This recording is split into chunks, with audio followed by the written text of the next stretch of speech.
رازق صرف اللہ تعالیٰ کی ذات ہے۔ وَمَا مِن دَابَّةٍ فِي الْأَرْضِ إِلَّا عَلَى اللَّهِ رِزْقُهَا، ہر جاندار، انسان، جنات، چرند پرند، جانور، بری بحری وغیرہ کو روزی دینے والا صرف اور صرف اللہ تعالیٰ ہی کی ذات ہے، اور یہ اللہ تعالیٰ کے علاوہ کسی اور کے بس میں نہیں۔ تخلیق کائنات مقصود کائنات۔ وَهُوَ الَّذِي خَلَقَ السَّمَاوَاتِ وَالْأَرْضَ فِي سِتَّةِ أَيَّامٍ وَكَانَ عَرْشُهُ عَلَى الْمَاءِ لِيَبْلُوَكُمْ أَيُّكُمْ أَحْسَنُ عَمَلًا۔ اس آیت میں بنیادی طور پر دو باتیں ذکر کی گئی ہیں۔ کائنات کو مرحلہ وار کیوں تخلیق کیا گیا؟ نمبر دو، کائنات کی تخلیق کا مقصد کیا ہے؟ نمبر ایک، اللہ تعالیٰ نے آسمانوں اور زمین کی تخلیق مرحلہ وار 6 دن میں، کتنے دن میں؟ 6 دن میں مکمل فرمائی، 6 دن میں فرمائی، جبکہ اللہ تعالیٰ اپنی قدرت کاملہ سے ایک لمحہ میں بھی پیدا فرما سکتے تھے۔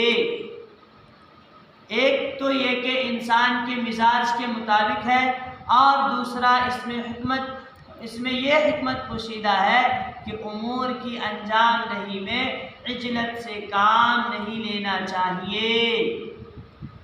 نمبر دو، کائنات کی تخلیق کا مقصد یہ ہے کہ اللہ تعالیٰ یہ دیکھنا چاہتے ہیں کہ اس میں غور و فکر کر کے کون سب سے زیادہ اچھے عمل کرنے والا ہے اور کون سب سے زیادہ اچھا عمل کرنے والا ہے۔ نبی پاک سب سے زیادہ اچھا اعمال اور اچھے اعمال نبی پاک صلی اللہ علیہ وسلم کی ذات گرامی کے ہیں۔ معلوم ہوا کہ کائنات کی تخلیق کا اصل مقصد نبی پاک صلی اللہ علیہ وسلم کی ذات گرامی ہے۔ تسلی خاتم الانبیاء صلی اللہ علیہ وسلم، فَلَعَلَّكَ تَارِكٌ بَعْضَ مَا يُوحَىٰ إِلَيْكَ وَضَائِقٌ بِهِ صَدْرُكَ أَن يَقُولُوا لَوْلَا أُنزِلَ عَلَيْهِ كَنزٌ أَوْ جَاءَ مَعَهُ مَلَكٌ۔ مشرکین اللہ کے نبی صلی اللہ علیہ وسلم سے فرمائشی معجزات مانگتے تھے، جس سے اللہ کے نبی صلی اللہ علیہ وسلم کا دل تنگ ہوتا تھا۔ تو آپ کو تسلی کے لیے یہ آیت نازل ہوئی کہ آپ ان کو فرمائشی معجزوں کی وجہ سے دلی تنگی نہیں ہونی چاہیے، آپ تو صرف ڈرانے والے۔ قرآن کریم کا چیلنج، قُلْ تَعَالَوْا بِعَشْرِ سُوَرٍ مِثْلِهِ مُفْتَرَيَاتٍ وَادْعُوا مَنِ اسْتَطَعْتُم مِّن دُونِ اللَّهِ إِن كُنتُمْ صَادِقِينَ۔ گزشتہ آیات میں مشرکین کے فرمائشی معجزات کا ذکر تھا، اب اس آیت میں ایک ایسے معجزے قرآن کریم کا ذکر ہے جس کا مشرکین بھی انکار نہیں کر سکتے۔ اگر ان کے مطالبے کا مقصد نبی مکرم صلی اللہ علیہ وسلم کی حقانیت کو جاننا ہے تو وہ بذریعہ قرآن ثابت ہو چکی۔ اگر مطالبے کا مقصد محض ضد ہے تو اللہ تعالیٰ نبی مکرم صلی اللہ علیہ وسلم پر خزانہ اتار دیتے یا تصدیق کے لیے کوئی فرشتہ نازل فرما دیتے، تب بھی مشرکین نے ماننا نہیں تھا، کیونکہ مطالبے کا مقصد ماننا نہیں بلکہ ضد تھا، اس کی وجہ سے وہ مانتے ہی نہیں۔ اللہ تعالیٰ نے منکرین کو قرآن کریم کے بارے میں 3 قسم کے چیلنج دیے۔ نمبر 1، اس جیسا قرآن لاؤ۔ نمبر 2، اس جیسی 10 صورتیں لاؤ۔ نمبر 3، اس جیسی 1 صورت لاؤ۔ یہاں 10 صورتوں کا چیلنج ہے۔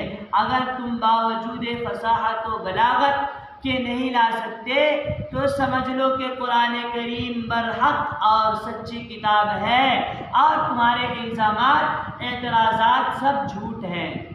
پھر آیت نمبر 25 سے لے کر سورہ ہود کے آخر تک اللہ تعالیٰ نے 7 انبیاء کے واقعات کو، انبیاء علیہ السلام کے واقعات کو بطور درس و عبرت کے ذکر فرمایا ہے۔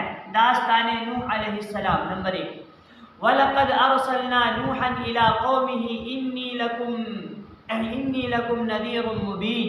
حضرت نوح علیہ السلام اپنی قوم کو شب و روز 950 سال واضح نصیحت اور اللہ تعالیٰ کی توحید وہ عبادت کی طرف دعوت دیتے رہے. کتنے سال؟ 950 سال کی ان کی عمر کتنی رہی؟ پہلے کے انبیاء کی عمر بہت زیادہ رہتا تھا، ان کی امت کی بھی عمر زیادہ رہتا تھا. 950 سال تک خالی انہوں اللہ کے دین کی، توحید کی، رسالت کی دعوت دی. کتنے سال؟ 950، 950 سال دعوت دیتے رہے. جب قوم شرک میں حد سے تجاوز کر گئی تو اللہ تعالیٰ کا حکم آ گیا کہ کشتی تیار کرو.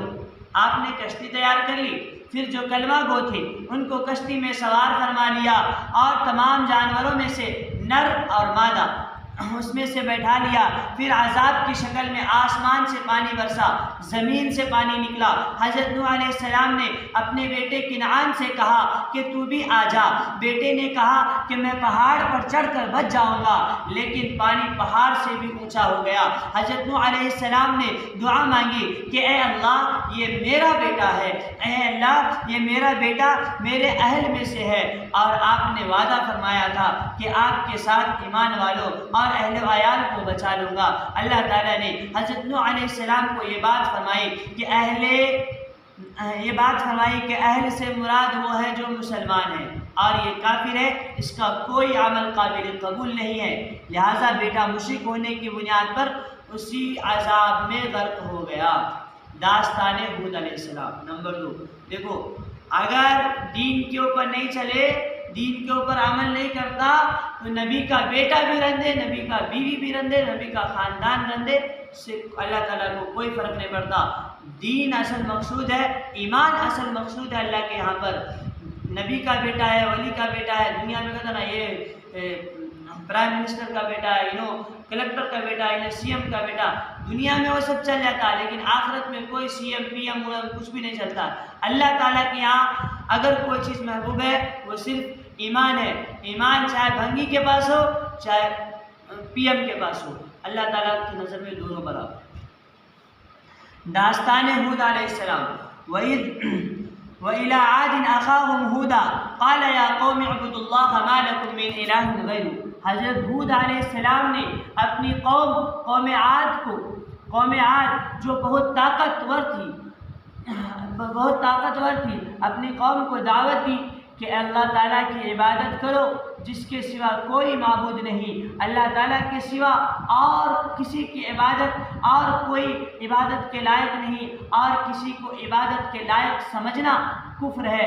اور فرمایا کہ سابقہ گناہوں کی معافی مانگو، لیکن قوم نے نہ مانا اور اپنے بتوں کی پوجا پاٹ میں لگے رہے. بالآخر اللہ تعالیٰ نے حضرت ہود علیہ السلام پر، حضرت ہود اور ان پر ایمان لانے والوں کے علاوہ، حضرت ہود علیہ السلام اور ان پر ایمان لانے والوں کے علاوہ باقی قوم پر ہوا کا طوفان بطور عذاب بھیجا. ہوا کا طوفان کا عذاب بھیجا، جس سے گھروں کی چھتیں اور درخت اکھڑ گئے، جانور اور انسان فضاؤں میں اڑتے اوندے نیچے گرتے.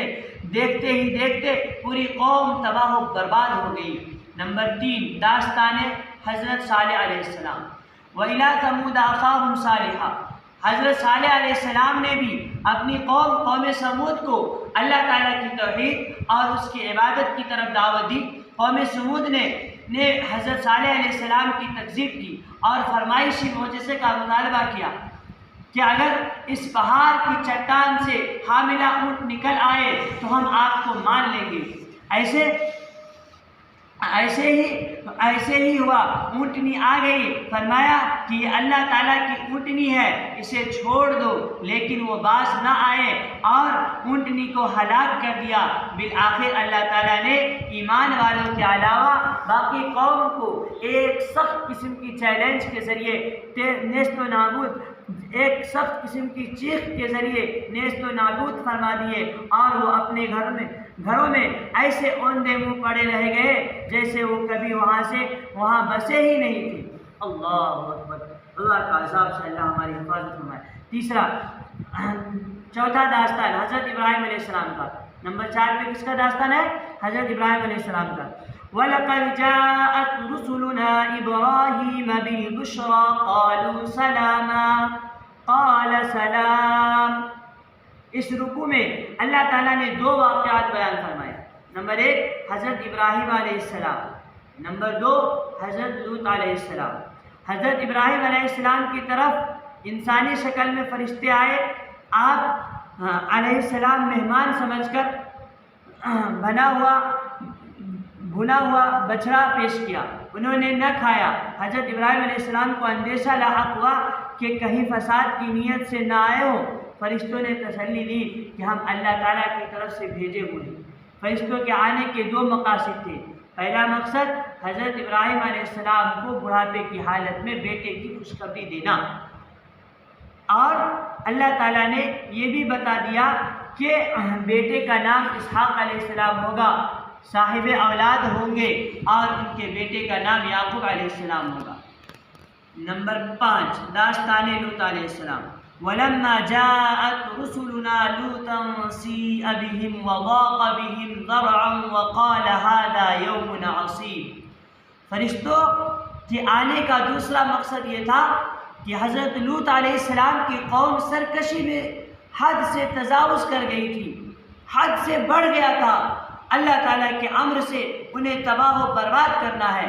قوم سدوم میں جو برائیاں تھیں ان میں سے ایک ہم جنس پرستی جیسی قبیح برائی تھی۔ جب فرشتے خوبصورت نوجوانوں کی شکل میں آئے تو حضرت لوط علیہ السلام اپنی قوم کے کرتوتوں کی وجہ سے غمزدہ ہوئے کہ کہیں قوم انہیں بھی اپنی ہوس کا نشانہ نہ بنا لے۔ فرشتوں نے تسلی دی کہ ہم اللہ تعالیٰ کے بھیجے ہوئے ہیں، آپ اپنی بیوی کے علاوہ باقی اہل ایمان کو لے کر رات کو ہی بستی سے نکل جائیں، پیچھے مڑ کر بھی نہیں دیکھنا۔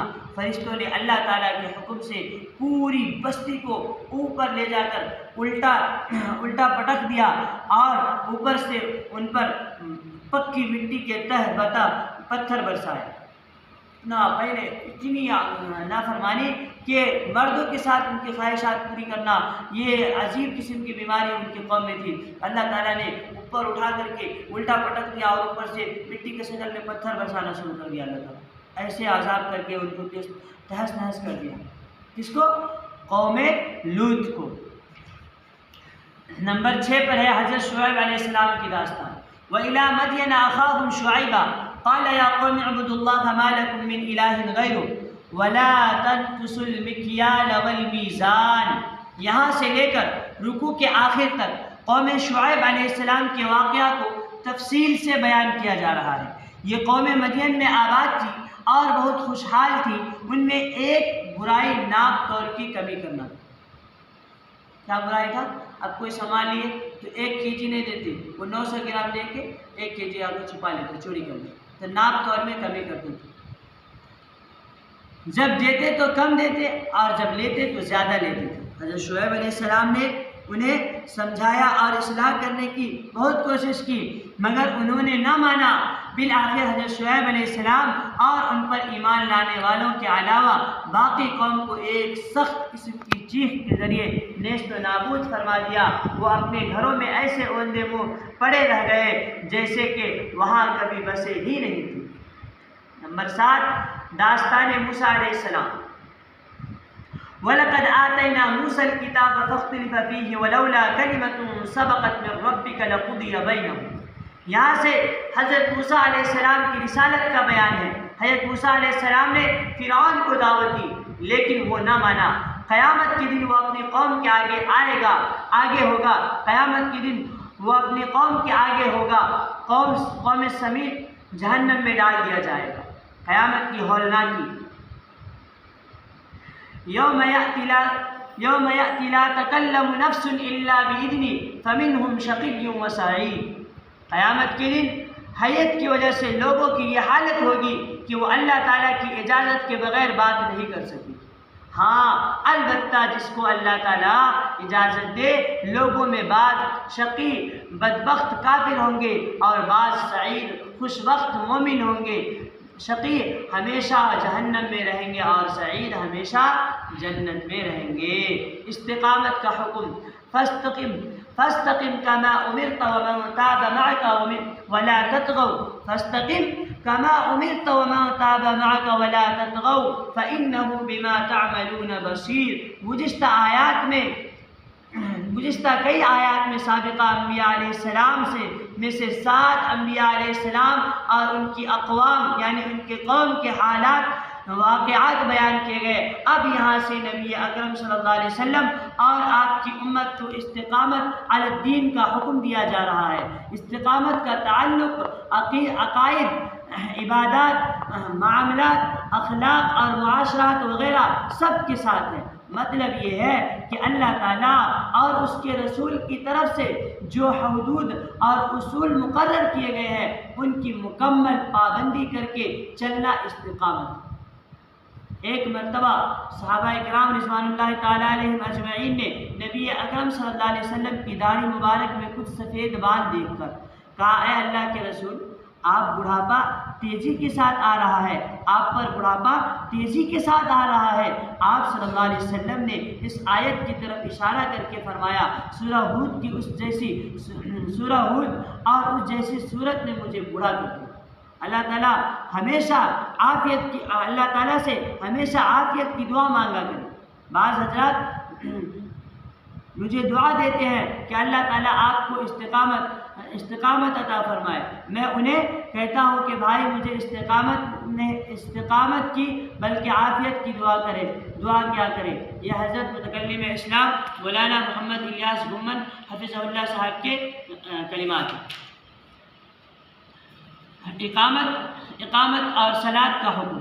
اقامت صلاۃ کا حکم، وَأَقِمِ الصَّلَاةَ طَرَفَيِ النَّهَارِ وَزُلَفًا مِّنَ اللَّيْلِ إِنَّ الْحَسَنَاتِ يُذْهِبْنَ السَّيِّئَاتِ. اس آیت میں 3 چیزیں بیان کی گئی ہیں: اقامت صلاۃ کا حکم، اوقات نماز اور اقامت صلاۃ کا فائدہ.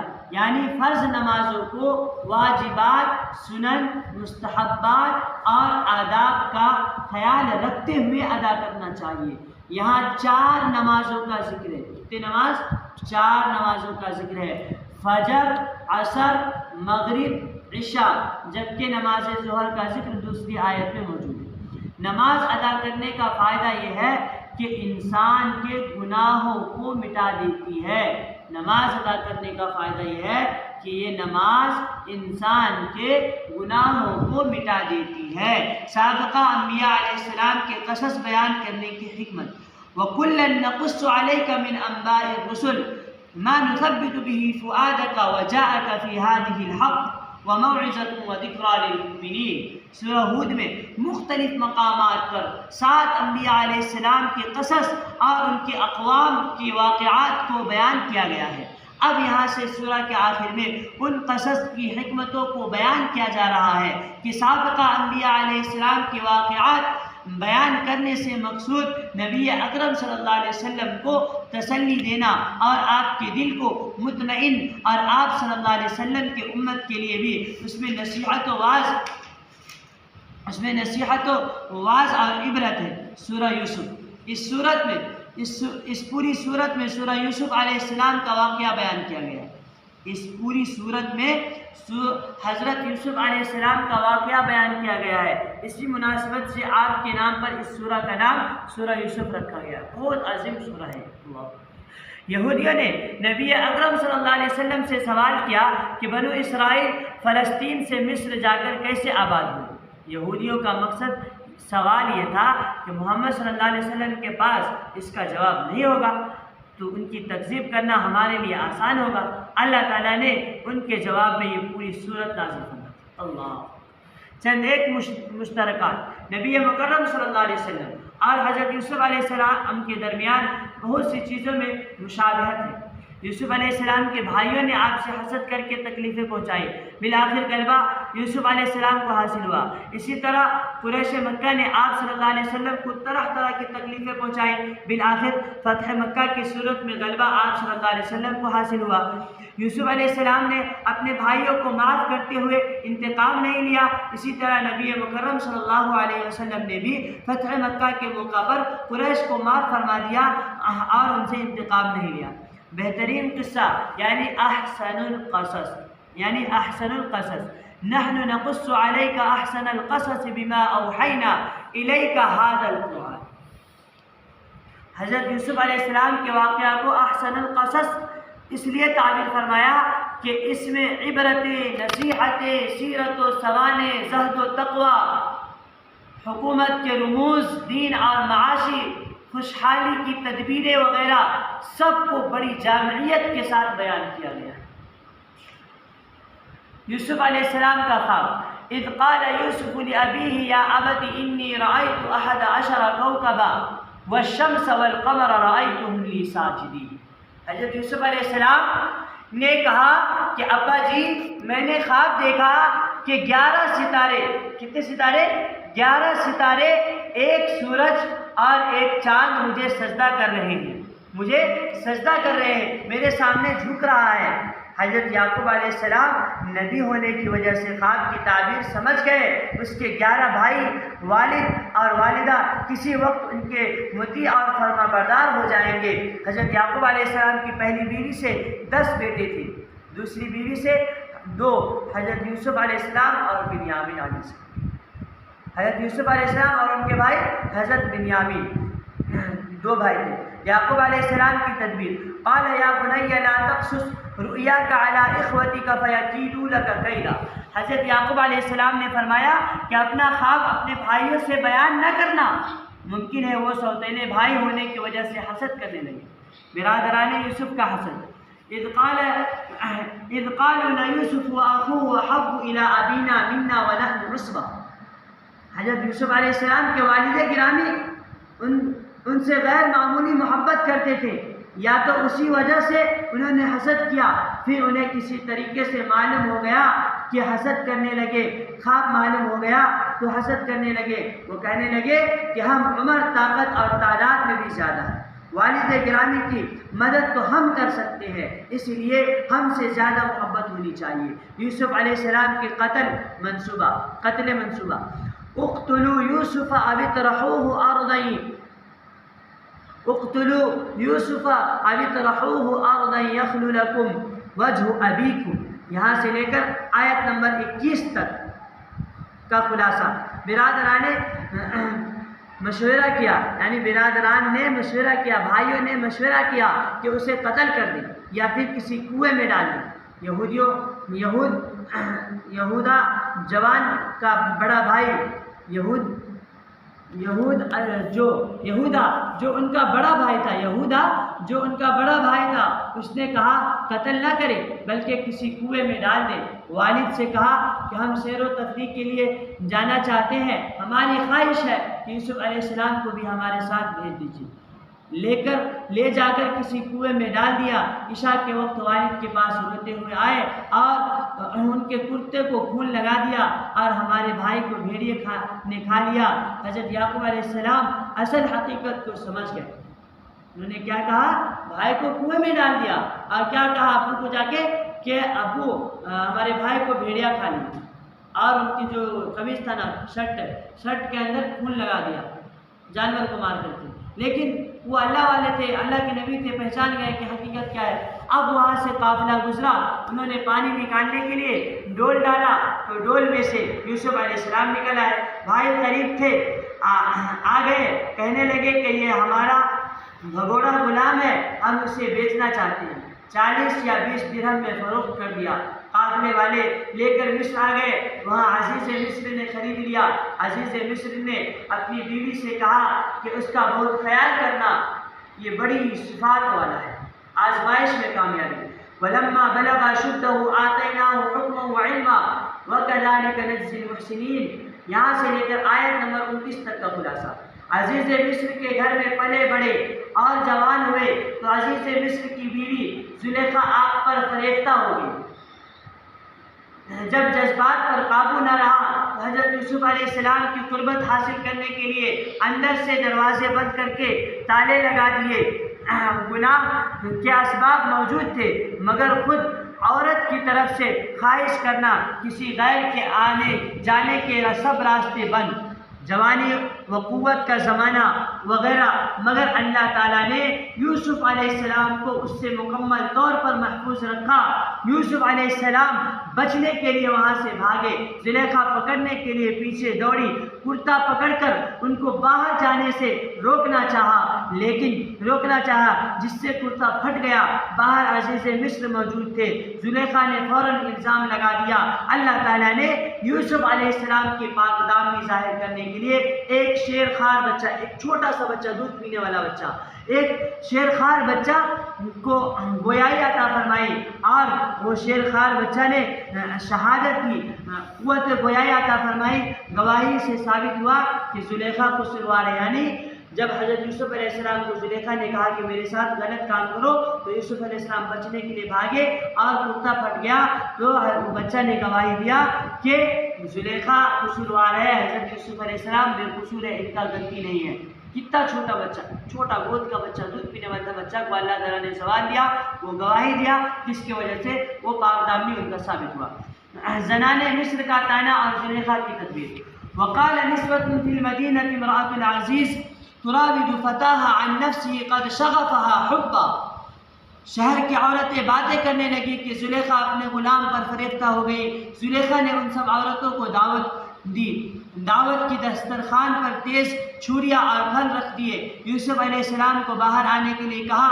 جب عورتوں نے دیکھا کہ ان کے حسن و جمال میں ایسی مہو ہو گئی کہ بے خیال میں پھل کاٹنے کے بجائے اپنی انگلیاں کاٹ لیے، تو اس کو دیکھا حضرت یوسف علیہ السلام اتنے خوبصورت تھے کہ ان کو دیکھتے دیکھتے پھل کاٹتے کاٹتے ان کو دیکھا اور انگلیاں کاٹ لیا۔ ان کو احساس نہیں ہوا اللہ نے حضرت یوسف علیہ السلام کو اتنا خوبصورت بنایا تھا۔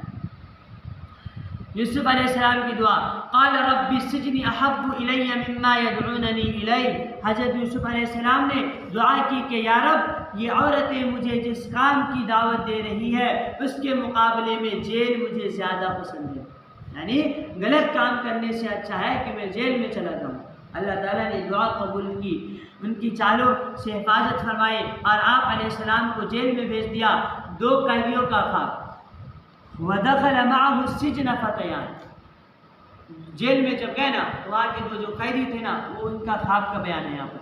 حضرت یوسف علیہ السلام کی قید کے زمانہ میں 2 مزید قیدی بادشاہ کو کھانے میں زہر دینے کے الزام میں جیل میں آ گئے۔ انہوں نے خواب دیکھا کہ ان میں سے ایک نے کہا کہ میں بادشاہ کو انگور نچوڑ کر شراب پلا رہا ہوں۔ دوسرے نے کہا میرے سر پر روٹیوں کا ٹکڑا ہے، پرندے نوچ نوچ کر کھا رہے ہیں۔ یوسف علیہ السلام سے تعبیر پوچھی۔ آپ نے فرمایا کچھ دیر میں بتاتا ہوں۔ پہلے انہیں توحید کی دعوت دی، پھر پیغمبرانہ شفقت کی وجہ سے بغیر تعین کے تعبیر بتائی کہ تم میں سے ایک نجات پائے گا اور بادشاہ کو شراب پلائے گا اور دوسرے کو پھانسی ہوگی۔ کچھ دن بعد تحقیقات مکمل ہونے پر فیصلہ ہو گیا، ساقی بے گناہ اور باورچی قصوروار ہے۔ حضرت یوسف علیہ السلام نے ساقی سے کہا کہ بادشاہ سے کہہ دینا کہ ایک قصور قیدی جیل میں ہے۔ ساقی کو شیطان نے بھلا دیا۔ یوسف علیہ السلام کئی سال تک جیل میں رہے۔ بادشاہ کا خواب، وقال الملك انی ارى 7 بقرات وسمان یأکلهن 7 عجاف وسبع سنبلات خضر واخر یابسات۔ بادشاہ نے خواب دیکھا کہ 7 موٹی تازی گائے ہیں جنہیں 7 دبلی پتلی گائے کھا رہی ہیں۔ کیا دیکھا بادشاہ خواب میں کہ 7 اچھا طاقتور خود دم ہٹا کٹا موٹی تازی گائے ہے جنہیں 7 دبلی پتلی گائے کھا رہی ہے۔ نیز 7 گوشے ہرے بھرے ہیں اور 7 مزید گوشے جو سوکھے ہوئے ہیں۔ ارکان سلطنت سے اس کی تعبیر پوچھی تو انہوں نے کہا یہ الجھے ہوئے اور پریشان خیالات ہیں اور ہم خوابوں کی تعبیر سے واقف بھی نہیں۔ اس ساقی کو یوسف علیہ السلام یاد آ گئے۔ اس نے کہا بادشاہ سلامت، جیل میں ایک آدمی ہے جو سچا ہے اور تعبیر بھی درست بتاتا ہے۔ یوسف علیہ السلام نے تعبیر بتا دی کہ 7 سال کھیتی باڑی کر کے اناج محفوظ کرو، یعنی 7 سال بہت زیادہ کھیت میں دھان آئے گا، راگی آئے گا، جو کھیتی کا غلہ ہے 7 سال بہت زیادہ ہوگا، پھر 7 سال قحط سالی ہوگا۔ 7 سال تک کھیتی باڑی کے اناج محفوظ کر لو، ان کے بعد 7 سال قحط سالی ہوگا، کھیت میں دھان بھی نہیں ہوگا، راگی بھی نہیں ہوگا، مونگی کا پھل بھی نہیں ہوگا، کچھ بھی نہیں ہوگا، 7 سال تک قحط سالی پڑ جائے۔ بادشاہ خوش ہوا کہ یہ میرے خواب کی صحیح تعبیر ہے، یوسف علیہ السلام کی رہائی۔ وقال الملك ائتوني به فلما جاءه الرسول قال ارجع إلى ربك فاسأله ما بال النسوة اللاتي قطعن أيديهن۔ بادشاہ نے کہا اسے بلاؤ، یہ عام آدمی نہیں بلکہ بہت ہی عظیم شخص ہے۔ حضرت یوسف علیہ السلام نے فرمایا میں بعد میں آؤں گا، بادشاہ سے کہو کہ پہلے ان عورتوں کے معاملات کی تحقیق کرے جنہوں نے اپنی انگلیاں کاٹ ڈالی تھی۔ بادشاہ نے ان سب عورتوں کو بلا کر پوچھا تو انہوں نے یوسف علیہ السلام کی بے گناہی کی واضح الفاظ میں گواہی دی، اور زلیخا نے بھی اقرار کیا کہ اصل غلطی میری تھی، یوسف علیہ السلام سچے ہیں۔ اس کے بعد حضرت یوسف علیہ السلام بادشاہ کے پاس رہنے لگے۔ وآخر دعوانا الحمدللہ۔